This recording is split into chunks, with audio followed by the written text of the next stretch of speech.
Hello, everyone, and welcome to another episode of the Health Tech Beat podcast. The mission of our podcast is to show real life challenges of implementing and working with technology in healthcare. The podcast is sponsored by Demigos, a company that develops IT solutions for healthcare startups and companies. My name is Ivan Dunsky, and I'm joined today by an honored guest, Russell Hertzberg. Russ is the CTO of Briotix Health, a company that builds a next generation data platform for occupational health. Also, Russ runs Jcloud, a company that connects development companies with the US based businesses and companies. And for example, Jcloud has organized and executed the development of a big data analytics platform that was sold twice within 4 years of the start of the project. Russ, thank you for joining this Saturday. How are you today? I'm doing great. Thank you so much, Ivan, for inviting me. Really looking forward to our discussion. Cool. Let's start with your company, Briotix Health. What is your primary focus at the moment, the company? The company is an occupational health provider. So we send occupational health professionals out into the businesses in the United States to help the employers and the employees be healthier while they're on the job. Some of our clients are big manufacturers that have employees in demanding positions. There are a lot of physical demands in some of the jobs, and there's a high possibility of accident and injury on the job. And in particular, we try to do a lot of preventative consulting and advising, before injuries happen. So we employ a lot of physical trainers, exercise physiologists in the office environment. We employ what are called ergonomists, and we help businesses and employees stay fit, healthy, and on the job, really. And from there, we get into some specialized businesses as well. There's an area of the business we're in that's involved in after an employee is injured, returning them to work either gradually or on an appropriate schedule based on their injury or accident. We're also in the pre-offer employment testing space as well. And my role, of course, is on the development of software and the running of the company's IT infrastructure. We're a decent sized company. We have 450 plus employees right now. And we've built a lot of software over the years to support the occupational health engagement process. And we are working on a next generation data platform for Occ Health for sure that's going to not only incorporate the structured data from all the encounters that our providers have, but also ingesting some of the next generation sensor data and computer vision data that has a lot of promise for improving occupational health. And so, it's a kind of a classic role where I'm building more software and enhancing some of our current software. And then there's also all the IT oriented tasks you would expect from a pretty big healthcare provider. So we're in the middle of a SOC 2 Type 2 compliance effort right now, for example, constantly dealing, as we talked the other day, with cybersecurity attacks, some potentially serious, some turning out to be false positives. So it's on the CTO side for me is a very busy time, basically. So that's a bit about Briotix Health and a bit about what I do there. Cool. And how big is your tech team? Right now, between the Eastern Europe development teams that we've added recently and the US based technology, it's around 30 people. Mm-hmm.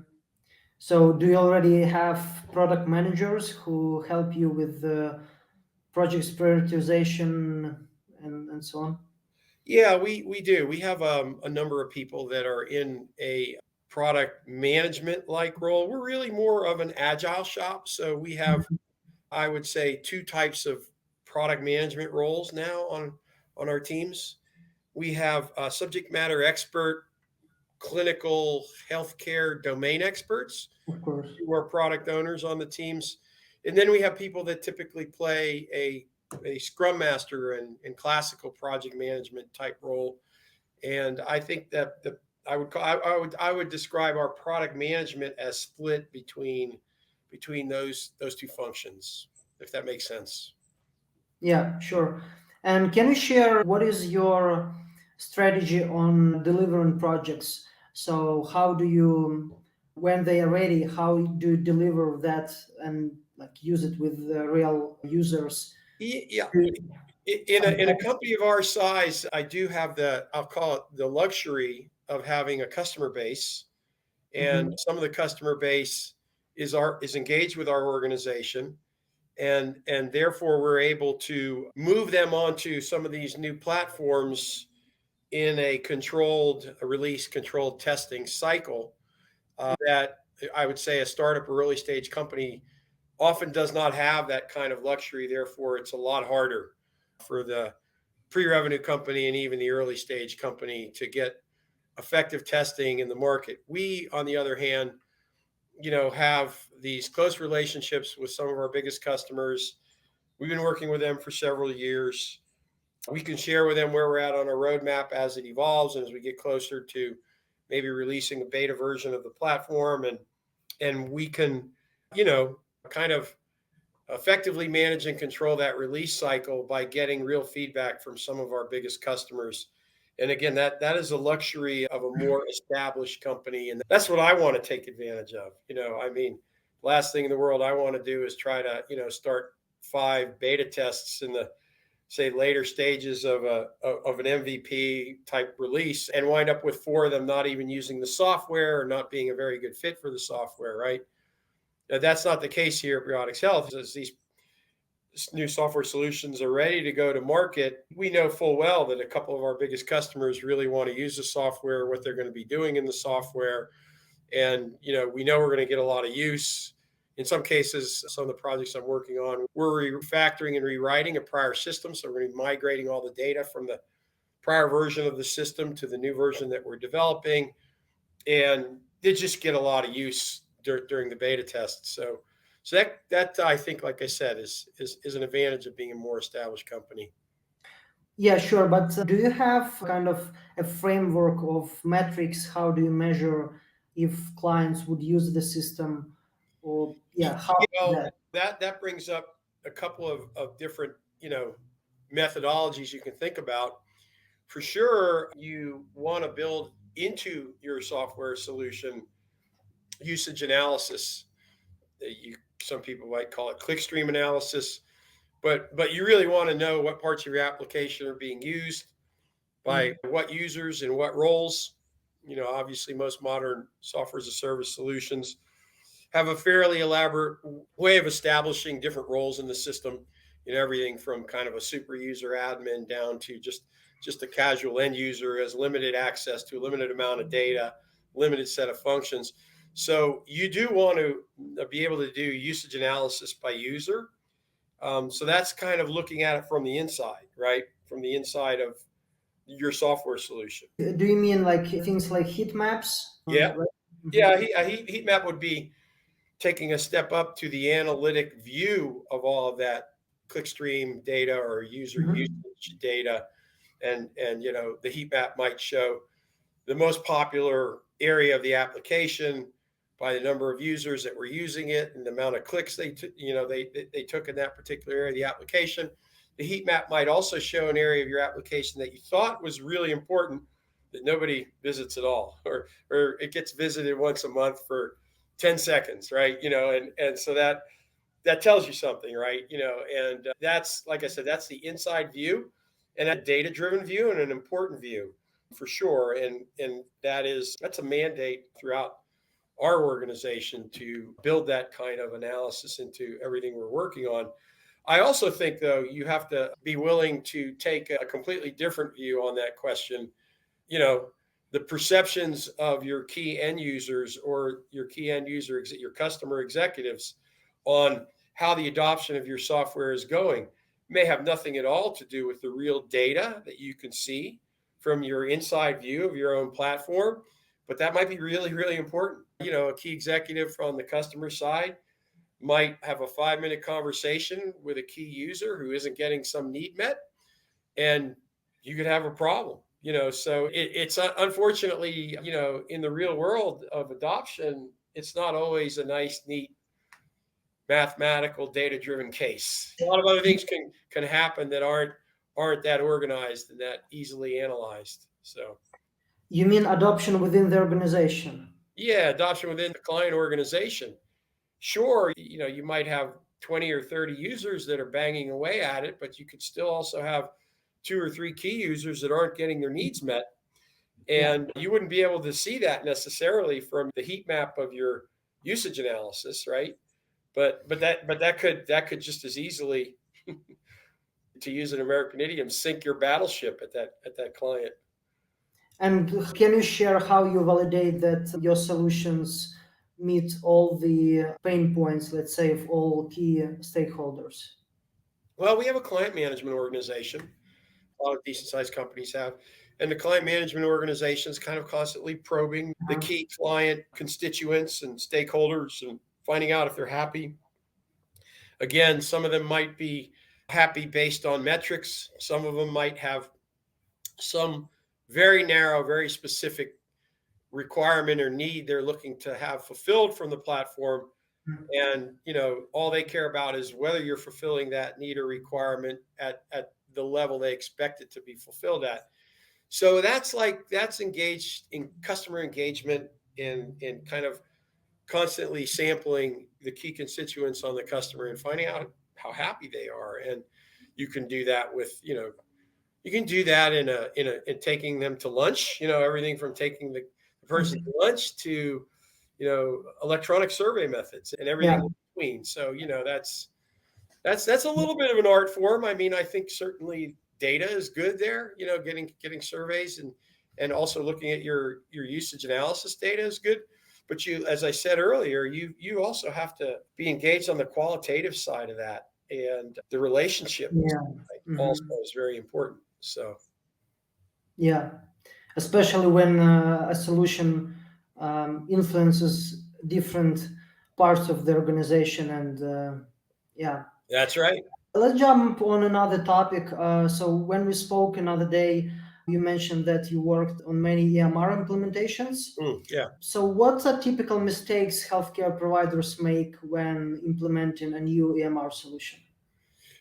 It's lots of typical mistakes. One of the biggest is believing that the EMR they're adopting is done already.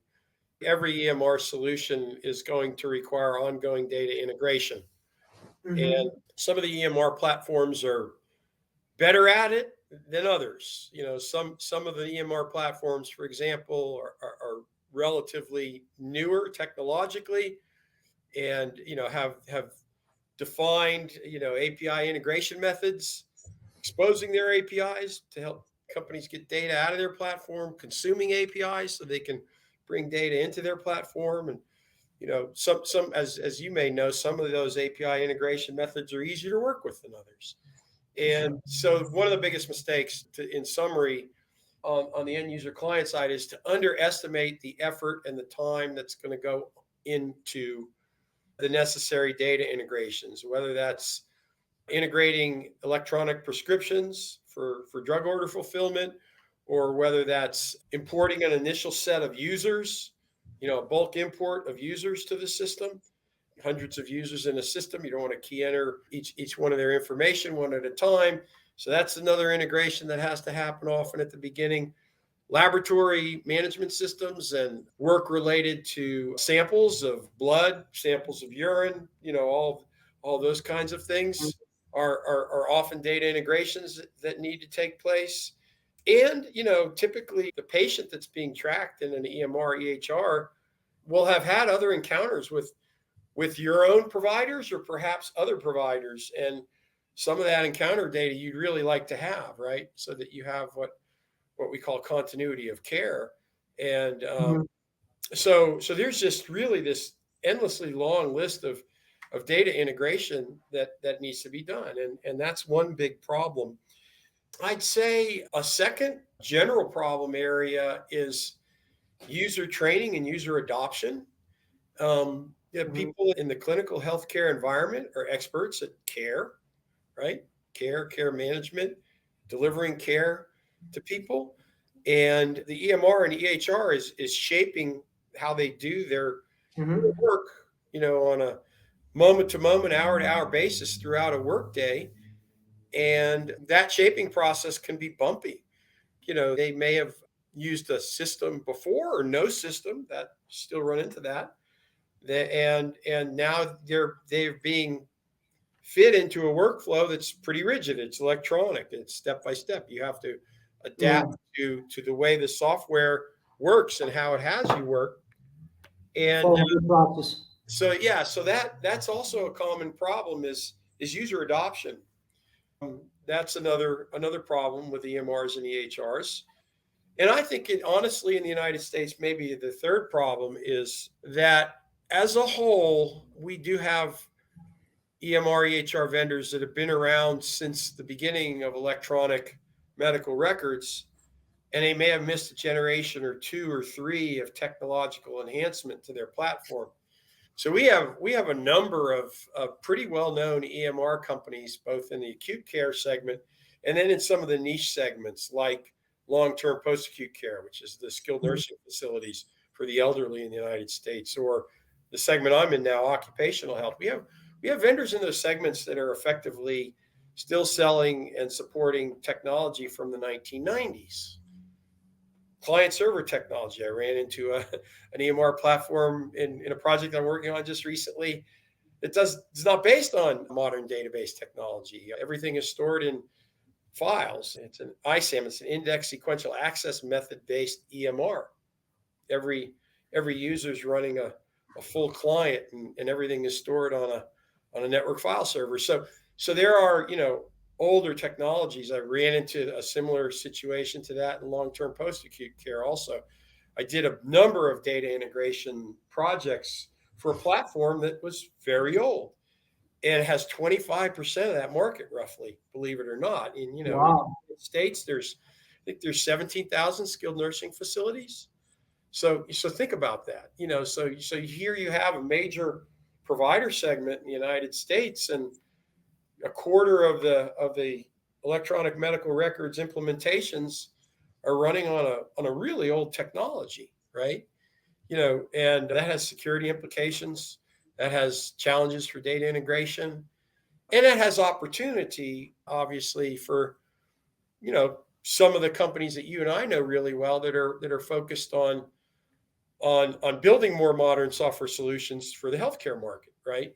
So that's a challenge for us here in the States, but that's an opportunity for some of the companies that I've been working closely with for the last 10 years in my consulting business. So, And like to you, what are the top reasons when healthcare organization needs to switch to another EMR solution? yeah, one is frustration with older technology, not getting enhanced very quickly, not delivering functionality needed. Another is compliance and security. For sure, compliance and security can drive a need to make a transition. Also, They should have it by default. I mean, well, they should have a platform that allows them to achieve the compliance and security mandates and requirements of the segment in the industry they're in. And if they can't do that, or they can only do part of it, that uh-huh. could expose them a lot of problems. You mean not just basic HIPAA compliance, but some specific compliances related to specific. Yeah. Or a successful attack on them, right? A successful Uh-huh, data exfiltration uh-huh. incident or event that shows that their platform is fundamentally vulnerable, and Yeah. the vendor doesn't really have a solution for them, and they may be mandated to publicly report that, and that can cause a pretty big shakeup in a healthcare organization, and those kind of things do happen actually. The other scenario, of course, for transitions is mergers and acquisitions. Mhm. The USA always has a significant amount of M&A activity. It's gone up quite a lot in healthcare over the last 10 years. And so, a smaller organization gets acquired by a bigger organization. The bigger organization may be unhappy with the solution that they're running, and the smaller organization maybe has something better. And the bigger organization looks at it and goes, not only are we getting this company's business and their customers, we're getting a technology implementation that's better than ours. Let's switch to that, right? Mhm. And variations on that scenario. So that's another thing, honestly, Yvonne, that can be behind a switch or a change, right? So Got it. And we all hear that healthcare is a conservative industry to adopt new technology. But, like, to your mind, what technology solutions could make the most significant difference, let's say, for a mid-sized healthcare provider? the pandemic, of course, accelerated the deployment and usage of telehealth. And I think that that's largely going to continue, even though, for the most part, the pandemic is over. Just the convenience and ability for a patient to have a relatively simple engagement with a provider, via a method like you and I are using for this Yeah. discussion is extremely attractive. It's lower cost.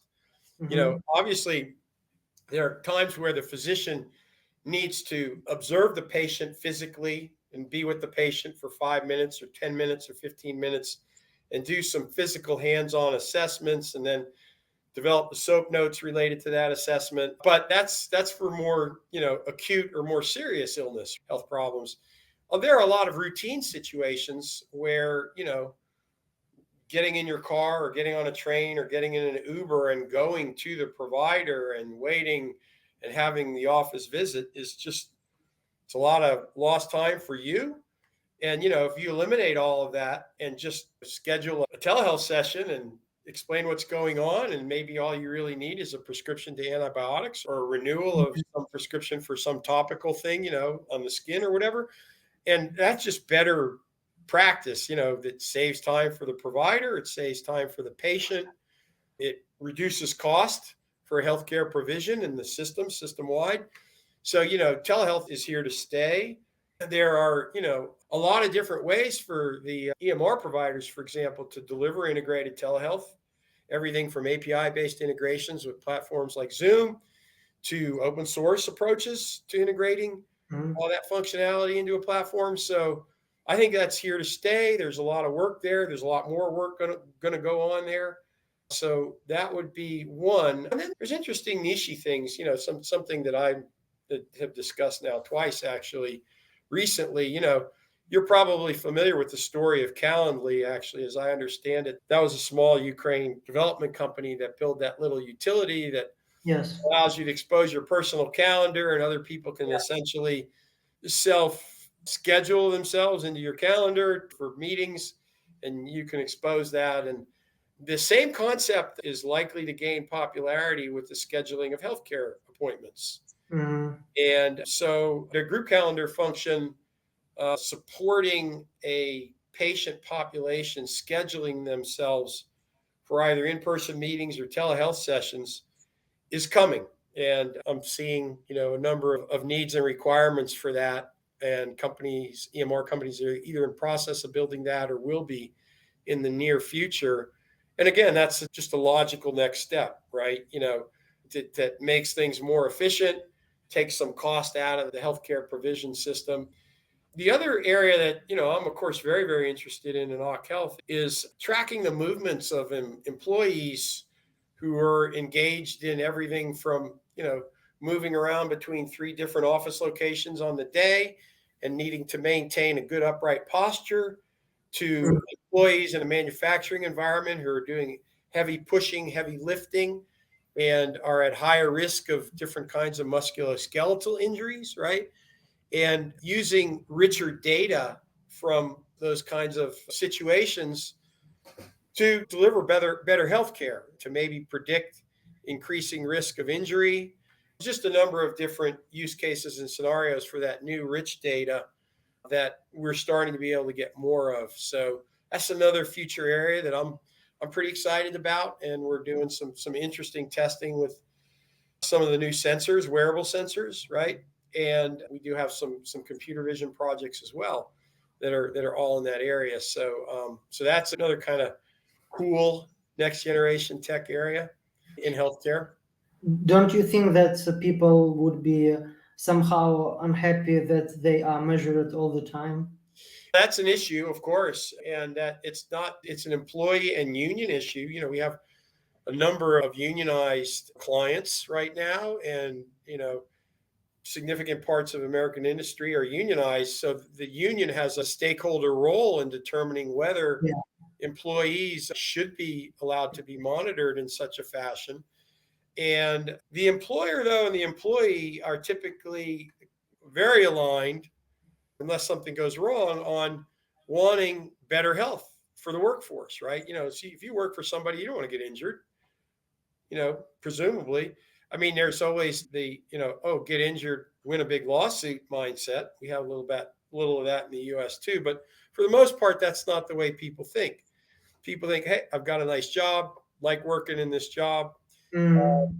I do my job well every day. So that's a typical scenario. So I'm Mm-hmm. pretty happy. I'm pretty fulfilled. I can pay my bills. I can save some money for my kids to go to university or to travel to Ukraine, whatever. And the employer is thinking the same thing, similar to that type of employee. It's like, okay, we've got some great employees here. We want to care for them. We want to nurture them. We want them to remain healthy. We want to optimize their health because when they're healthy, they do a better job, they Yeah, do yeah. a consistent job. And so employers and employees are pretty aligned. And so essentially, if some of this new technology is good for the employer and good for the employee, I think that the regulatory barriers that are potentially there are going to be lower. Mm-hmm. But that's a cutting edge kind of question, and we are working through some of the regulatory and legal considerations on using some of this new technology right now, at least Mm-hmm. in the OC health space. And all the questions are not answered by any means, right? But the big picture is if the employer and the employee are aligned, and it's better for employee health and it's better for the employer to have healthy employees, that's an alignment. That's a sufficient alignment, I think, to help us get some of this technology deployed. And of course, I think that's on the employer side to show that alignment to employee. Yeah, show it to employee and show it to regulatory bodies and maybe show it to a union too. That's right. Yeah. And it's no guarantee that the way you see it as an employer is going to prevail and allow you to still deploy that technology. There are a lot of potential hurdles there for sure. Mhm. Another question I have is, do you think that lacking proper data analytics is a big problem for healthcare providers? Yeah, I think that right now, insight into everything about your provider organization, from how efficient is it operationally to how profitable are individual customers, to again, I'm taking one view here first is, okay, I'm a healthcare provider, what analytics would I like to have? And we all run on some analytics, but do we have enough, and do we have the right analytics, and can it be improved?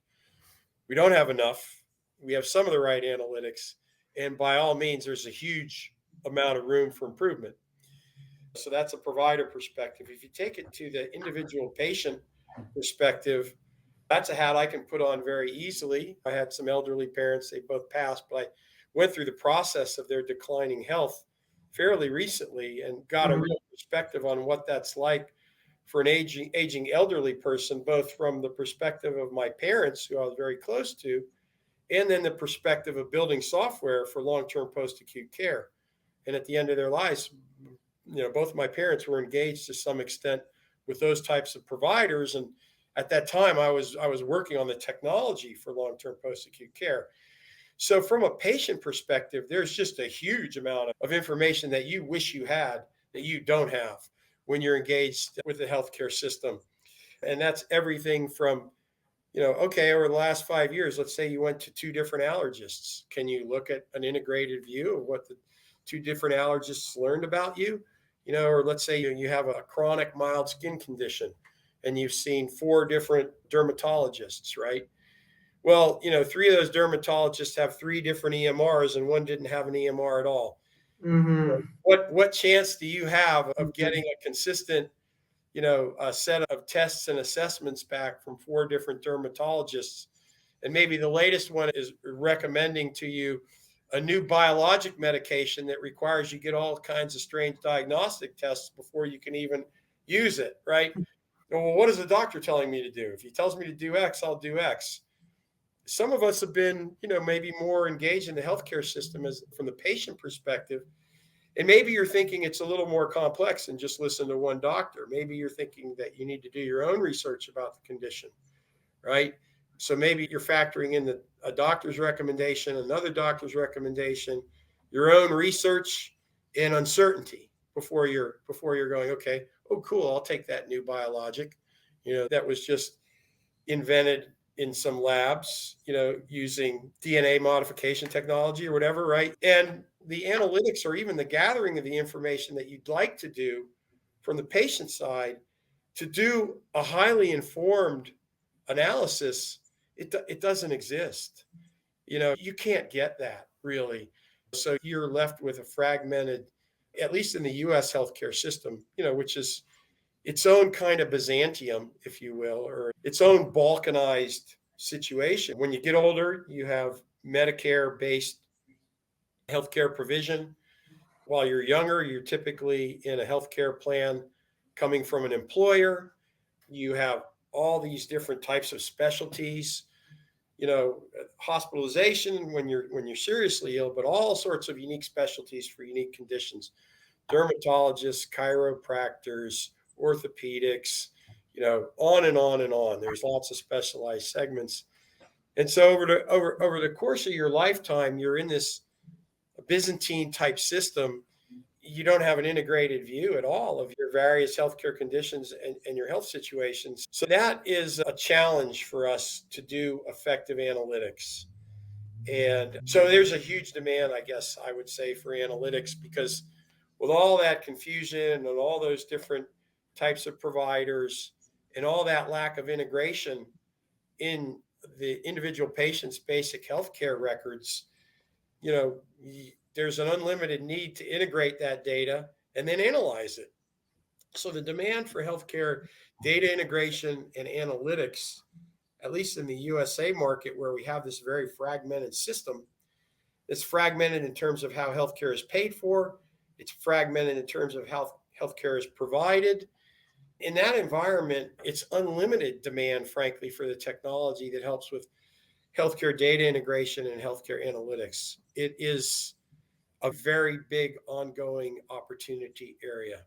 I had to bulk up on healthcare data integration software talent right away. I didn't even have to think twice about that a little less than a year ago when I started this new role.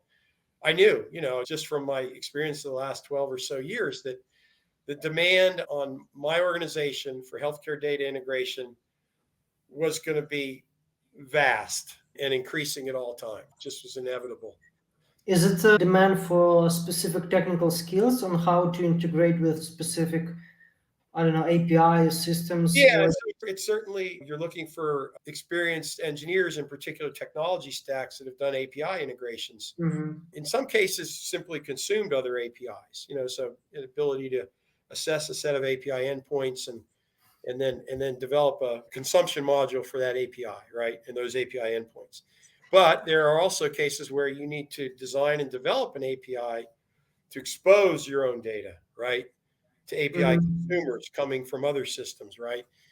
That's also a set of skills and a set of experiences that you wouldn't necessarily find in any software engineer. But, and then there are older methods, right? There's always ETL and ELT, and a lot of people have been doing data integration via that method for a long time. But in healthcare, we also had a period where there were some XML based formats. I won't even call them standards around it's called HL7. Yeah. Lots of variation in the HL7 implementations, very complex implementations, some compound document standards in healthcare data integration as well that are based on XML. And then for the insurance-oriented integrations, there's a set of older ANSI X.12 standards, which are very kind of old protocols, but they're also still very relevant in the US healthcare market. And then, obviously in the modern systems, we're typically more often dealing with RESTful APIs and hopefully, JSON type data, which is really easy to work with. I'm sure you've seen JSON data. It's very human readable, so that makes it a lot easier to work with, basically. So just in this little chat we've had here, you see in the US market, you have 5, 6, 7 different types of data integration cases and technology standards. And so what kind of software engineers can you find to do that? They're out there, but they do need some specific skills, or they need to be fast learners, if you will, or have some similar baseline experience maybe somewhere else, and then be able to quickly learn the domain, right? Learn the structures of the data they're trying to consume, or build an API for your own platform too, right? And there are a couple of interesting new initiatives that are, maybe not being adopted too quickly. In the RESTful API area for healthcare data integration, there's FHIR, called Fast Healthcare Yeah. Interoperability Resources, and there are some interesting third-party companies that have built FHIR platforms that have been adopted by some of the healthcare software companies, but probably not enough, and the adoption hasn't gone all that quickly. So that's a little bit of a, more of a techie deep dive into healthcare data Yeah. integration in the situation. And how do you think could custom software solutions, specifically custom EMR, be more efficient than off-the-shelf products? Well, I think with I was doing a little research before our talk, and I was looking at the something like a full list of all the different EHR EMR systems in the United States and how they break down, right? So orthopedic practices have their own flavor of an EMR EHR.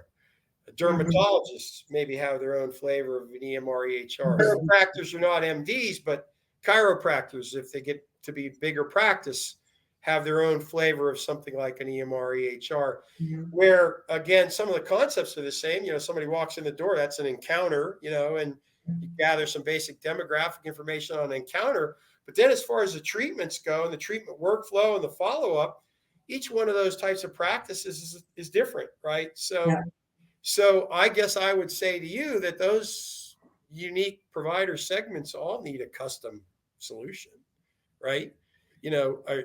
Or some element of what they need is very custom. Now, how do you achieve that customization? Do you write unique web forms, in JavaScript with, Node.js on the back end for each one of those? Or do you, for example, build a drag and drop form builder, right? That allows, a non-programmer to kind of build what's unique about that platform. Those are the kind of interesting questions I think you're maybe referring to. So there's a lot of interesting design and architecture considerations there, right? And it's a good topic. It's a great question. But I thought that this, I would say, sub-industries, they already have off-the-shelf solutions as well. So, for example, there are a set of different products for nursing homes or for home health and so on. There are. That's right. And what I think the opportunity essentially is that each one of those segments has a unique set of vendors. So I don't know, what the number is in the United States in terms of specialized healthcare provider segments. It's probably more than 50, might even be more than 100.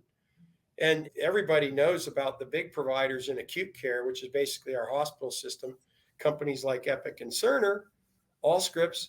But if you go into dermatology, who are the top EMR providers for dermatologists? I don't know who they are right now, because I've been in long-term post-acute care. I know who the two biggest ones are for skilled nursing.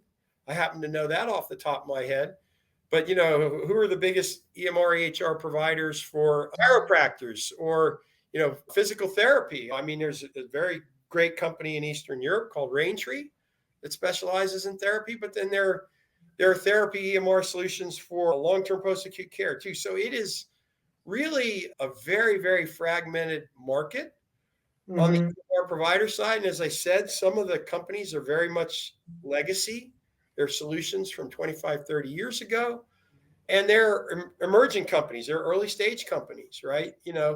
They're companies that have 50 or 100 customers, and they're a couple $1 million of revenue, and they need help. I mean, they need a lot of new software, basically. And so it's It's still, I think it's a very promising opportunity for some of the companies I work with on the Jcloud side, some of my partners in Eastern Europe, some of my Mhm. European partners, Serbian partnership, companies in Poland that I've begun talking to and working with. So, I mean, great opportunity, health tech in the United States, customized EMR solutions, add-on modules for EMR solutions, and then the data integration and data analytics area for EMR. Yep, those are very, very good opportunities. And can you tell more about Jcloud? What specifically you do Yeah, there? yeah. So when I left SoftServe in 2014, I, began doing some of my own consulting. At the same time, I started into my first delivery management role in Atlanta, and we've evolved into three main lines of business at Jcloud. We continue to help early stage companies essentially develop a healthy ecosystem between the founders, investors, and the software development team. So that's Mhm. creating alignment there and orchestration for an early stage company so that they're really in position to experience high growth. Mhm. The second part is work with companies like yours, Demigos, and a lot of the other software development services companies in Eastern Europe. And I do, connect some of those companies with USA clients who are in need of specialized software engineering resources, everything from a database performance optimization expert up to a full team, that's building a next generation solution and everything in between, dedicated teams, fractional individuals, everything in between, right? It's Mhm. classic software development services. And the third piece more recently is M&A. Um, Mhm. it's and M&A focused on software development services companies. As you know, I've been in that market, in one way or another for about 12 years. So I think there's going to be more mergers and acquisitions in the software development services space. Clearly, we've seen a few more deals lately and know who the big buyers are. And, we know who a lot of the faster growing emerging companies are. So I think there's more of that. And that's an interesting, exciting area for me that I've been working in now for a little while as well on the Jcloud side. So it's a small partnership. I have a partner. She's not here on the call. Deanna, you've met her. And we're working those three areas, and it's complementary to my corporate life and no conflicts. So, it's great. Yeah, cool. Thanks for sharing. And yeah, we are coming to the end of interview, and maybe the last serious question I would like to ask is, what technology trends in healthcare, or let's say specifically in EMR space or beyond that, do you see in the next from 3 to 5 years? Well, I think one we didn't touch on yet is speech processing. Mhm. And I think that's continuing to get better, continued improvements in related algorithms. Physicians do not like to type, right? Yeah, why would you want to type if you can just dictate? So yeah, that's especially a physician-friendly technology. It's been oversold in the past, but you have to wait for the performance and the accuracy of the Mhm. recognition algorithms to catch up to the vision, and that will happen, I think. So I think that's one very promising area. As I mentioned earlier, I'm pretty optimistic about sensors, wearable sensors. I think that Mhm. the digital mobile healthcare revolution has started. It's happening. Things like Fitbits are very, very useful already to people. I'm in a pilot right now on a wearable sensor for my posture. That's generating a lot of very interesting data about the relationship between neck and back health and posture. Mhm. And I just think that's going to be a promising area because the data you can get is richer. And it's a matter of you get enough rich data, you can get a lot of insight, right? I think AI and machine learning is going to be very, very transformative in healthcare. And of course, obviously, genetics, human genome is a tremendously promising area for future innovation. I guess a single human's fully sequenced genome is around 7 terabits of data. It's a lot of data, and There's, large portions of that data that we haven't really explored yet or even know what the meaning of it might be relative to human health. So that's obviously also a very interesting, promising area for future innovation. That's my short answer on that one. Cool question. Thank you. Yeah, I suggest that we end this podcast with a light exercise called the rapid fire round. I Okay. will ask you several personal questions and you can give answers. Okay. I'll be careful though. Yeah. Could you remember some funny moments from your career? Oh yeah, lots of funny moments. Traveling for SoftServe with a guy named Harry Proper, who's the president of SoftServe. A lot of funny moments. So there you go. Can you share something? Oh, just humorous encounters with random Oh, okay. people in airports in Europe, and just awkward statements and a lot of laughter. And Mhm. I'm being a little bit vague, but Yeah. Harry Proper's. Some people in the Ukraine software business know him pretty well. So anyway, so I'll leave that one at that. Yeah. What is your hobby? I'm a sportsman. I think some people that I've met in Ukraine know that about me. So I'm training pretty much year round to continue to play water polo. So I'm a water poloist. And I do love snow skiing. I'm about to be moved to Colorado. And Mhm. my family's had a place here in Colorado since the early 90s. So I'm definitely an avid snow skier. We've had an unbelievable skiing winter here in the Western U.S., just huge Mhm. amounts of snow, set all kinds of records. So I'm excited about more snow skiing and living in Colorado. And I play a little bit of golf. And I Mhm. guess I'm casually and observe trends in the United States too. So Mhm. I'm very, very, very interested in the merging of healthcare and politics that we've seen with COVID-19. So that's a little bit of a hobby so there it is. Mostly I'm a sportsman, but on the intellectual side, maybe I'm very interested in the social and political dimensions of healthcare, right? Very interested in that kind of constantly these days. So Mhm. Cool. And what is the location that impressed you the most? in the world, Yeah. Lviv. Я люблю Lviv. As a city that is, kind of beautiful to walk around and has ambiance, to me, it's a lovely, charming city in Central Europe, and really cool older buildings and lots of outdoor cafes and Yeah.